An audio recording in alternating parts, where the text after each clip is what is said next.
Hello viewers, welcome to கோடர்ஷஸ். இன்றைக்கான வீடியோவில் என்ன பார்க்க போகிறோன்னா வேரியபிள்ஸ் இன் பைத்தன் தான் பார்க்க போகிறோம். ப்ரீவியஸ் வீடியோஸில் வந்து பைத்தனோட இன்ட்ரோடக்ஷன் பார்ட் பார்த்துருப்பீங்க. அதுக்கப்புறம் அதோட இன்ஸ்டாலேஷன், அதுக்கப்புறம் அதோட செட்டப்லாம் எப்படி பண்ணணும்னு சொல்லிட்டு நான் சொல்லியிருப்பேன்.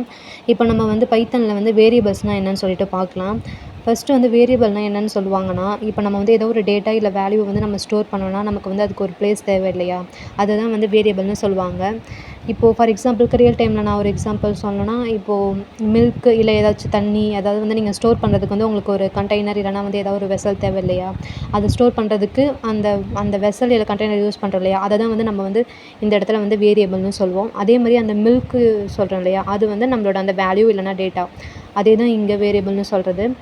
இதை வந்து நம்ம வந்து ஒரு மெமரி லொக்கேஷன், அதாவது இப்போது நான் ஸ்டோர் பண்ணுற டேட்டா வந்து நம்ம எந்த மெமரி லொக்கேஷனில் வந்து நமக்கு ஸ்டோர் ஆகியிருக்குன்னு சொல்லிட்டு நமக்கு தெரியறதுக்காக இந்த வேரியபிளை நம்ம வந்து யூஸ் பண்ணுவோம்.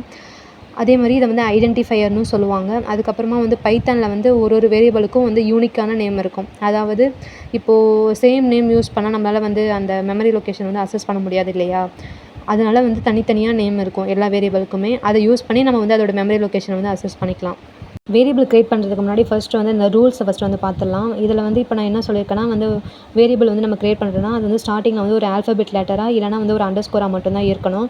அதே மாதிரி வந்து நான் இப்போது அந்த வேரியபிள் க்ரியேட் பண்ணுறேன்னா அதில் வந்து எதுவும் ஒயிட் ஸ்பேசஸ் இல்லைனா வந்து ஸ்பெஷல் சிம்பிள்ஸ் அது மாதிரி வந்து எதுவுமே வந்து இருக்கக்கூடாது. அப்படி இருந்துச்சுன்னா அது வந்து எரர் வரும்.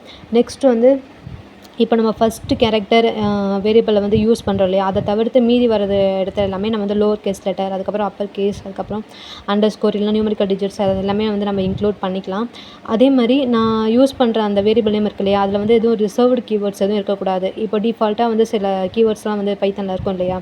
அதெல்லாம் வந்து நம்ம யூஸ் பண்ணக்கூடாது. நெக்ஸ்ட் வந்து இது வந்து கேஸ் சென்சிட்டிவ். இப்போது ஃபார் எக்ஸாம்பிளுக்கு எப்படி சொல்லணும்னா, நான் வந்து இப்போது அதாவது இப்போ நான் நேம் சொல்லிட்டு ஒரு வேரியபிளும், அதே மாதிரி வந்து அதை வந்து அப்பர் கேஸில் அதுக்கப்புறம் லோவர் கேஸ் அதையே வந்து நான் வந்து 2 விதமாக வந்து கொடுக்குறேன். இப்போ நான் இது மாதிரி நான் கொடுத்துட்டு அதுக்கப்புறம் வந்து அப்பர் கேஸ்லேயும் கொடுக்குறேன்னு வச்சுக்கோங்களேன். அப்படி இருந்துச்சுன்னா அது வந்து ஒரு எரர் வந்து நமக்கு எரர் வந்து த்ரோ பண்ணும். ஏன்னா அது வந்து பைத்தான் வந்து கேஸ் சென்சிட்டிவ் 2மே வந்து நமக்கு வந்து ஒரே மாதிரி இருக்கிறதுனால நமக்கு வந்து அது கன்ஃப்யூஸ் ஆகிடும்.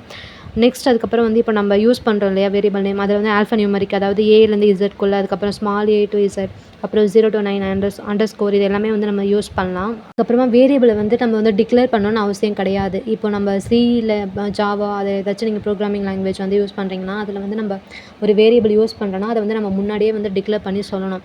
பட் பைத்தானில் வந்து நம்ம வந்து ஒரு வேரியபிளை வந்து டிக்ளேர் பண்ணி சொல்லணும்னு அவசியம் கிடையாது. ஏன்னா வந்து பைத்தான் வந்து நம்ம கொடுக்குற வேல்யூ வச்சு ஆட்டோமேட்டிக்காக அது வந்து எந்த டைப் ஆஃப் வேரியபிள் அப்படின்னு சொல்லிட்டு அதுவே வந்து நமக்கு கன்சிடர் பண்ணிக்கும். அதனால் நம்ம வந்து சொல்லணும்னு அவசியம் கிடையாது. அதே மாதிரி நம்ம இப்போ டிக்ளேர் பண்ணோன்னா அதுக்கு வந்து என்ன யூஸ் பண்ணி நம்ம டிக்ளேர் பண்ணோம்னா ஈக்குவல் ஆப்ரேட்டர் இருக்குது இல்லையா? அதை யூஸ் பண்ணி தான் நம்ம வந்து ஒரு வேரியபிள் வந்து டிக்ளேர் பண்ணுவோம். அதுக்கப்புறம் வந்து இதை டிக்ளேர் பண்ணணும்னு அவசியம் கிடையாது. ஏன்னா இது வந்து டைனமிக்கலி டைப்டு லாங்குவேஜ்னு சொல்லுவாங்க. அதனால் நம்ம வந்து அசைன் பண்ண கிடையாது. நெக்ஸ்ட் வந்து இப்போ நம்ம வேரியபிள்ஸ் வந்து க்ரியேட் பண்ணுறோம் இல்லையா? அதுக்கு வந்து சில மெத்தட்ஸ்லாம் இருக்குது. என்னென்ன மெத்தட்ஸ்னால் கேமல் கேஸ், பாஸ்கல் கேஸ், அதுக்கப்புறம் வந்து ஸ்னேக் கேஸ், இது 3 டைப்ஸ் இருக்குது. கேமல் கேஸ்னால் என்னென்னு சொல்லுவாங்கன்னா, இப்போ நீங்கள் வந்து ஒரு வேரியபிள் க்ரியேட் பண்ணுறீங்கன்னா அதுக்கு மிடில் வர லெட்டர்ஸை மட்டும் வந்து நீங்கள் கேப்ஸில் போடுவீங்க இல்லையா? அது வந்து கேமல் கேஸ்னு சொல்லுவாங்க. இதுவே பாஸ்கல் கேஸில் வந்து ஸ்டார்டிங்கும் வந்து கேப்ஸில் வரும், மிடிலும் கேப்ஸில் வரும். அது வந்து பாஸ்கல் கேஸில் வரும். இதெல்லாம் நான் வந்து உங்களுக்கு எக்ஸாம்பிளில் சொல்கிறேன். அப்போ தான் வந்து உங்களுக்கு அண்டர்ஸ்டாண்ட் ஆகும். அப்புறம் நெக்ஸ்ட்டு ஸ்னேக் கேஸ் எப்படின்னா கண்டினியூவாக அண்டர்ஸ்கோர் யூஸ் பண்ணி நம்ம வந்து இப்போ ஏதாச்சும் ஒரு வேரியபிள் க்ரியேட் பண்ணுறோம் இல்லையா? அதுதான். இப்போ நான் எக்ஸாம்பிள் யூஸ் பண்ணி நான் உங்களுக்கு எப்படின்னு சொல்லிட்டு நான் வந்து இதை காமிக்கிறேன்.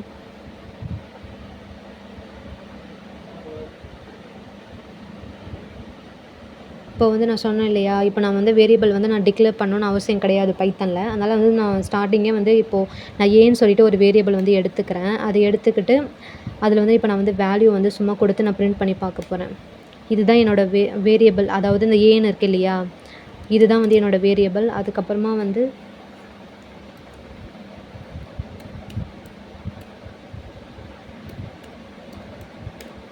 இந்த 10 இருக்கு இல்லையா? இது வந்து வேல்யூ. இப்போ நான் இங்கே ஹேஷில் வந்து வேரியபிள்னு கொடுத்துருக்கேன் இல்லையா? இது வந்து ஒன்றும் இல்லை, இது வந்து கமெண்ட்னு சொல்லுவாங்க.